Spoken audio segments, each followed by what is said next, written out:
മടുപ്പ് അതിനെ പൂർണ്ണമായി ഇല്ലാതാക്കുവാൻ എന്ന് നമ്മൾ ആഗ്രഹിക്കുന്നുവെങ്കിൽ നടക്കാത്ത കാര്യത്തിനായി കാത്തിരിക്കുകയാണ്.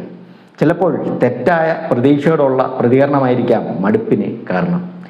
ജീവിതത്തിനെയും കാഴ്ചപ്പാടിനെയും നല്ല രീതിയിൽ കാണേണ്ട സമയത്താണെങ്കിൽ പോലും ചിലപ്പോൾ മടുപ്പ് വരാം. ഇതിൽ നമുക്ക് രണ്ട് കാര്യങ്ങൾ ചെയ്യാം. ഒന്ന്, ഈ സാഹചര്യത്തെ ഓർത്ത് വിലപിക്കാം.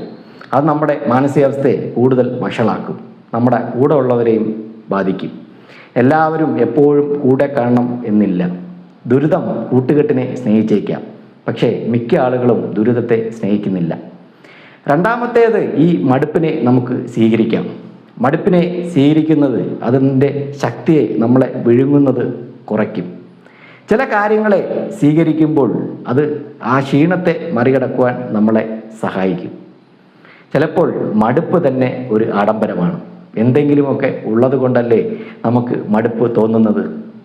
എന്തെങ്കിലുമൊക്കെ ചെയ്ത് നമുക്ക് നമ്മളെ തന്നെ രസിപ്പിക്കാൻ തോന്നുന്നത് ഒരു കഴിവാണ്, നമുക്ക് ഗുണം ചെയ്യുന്ന ഒരു കഴിവ്.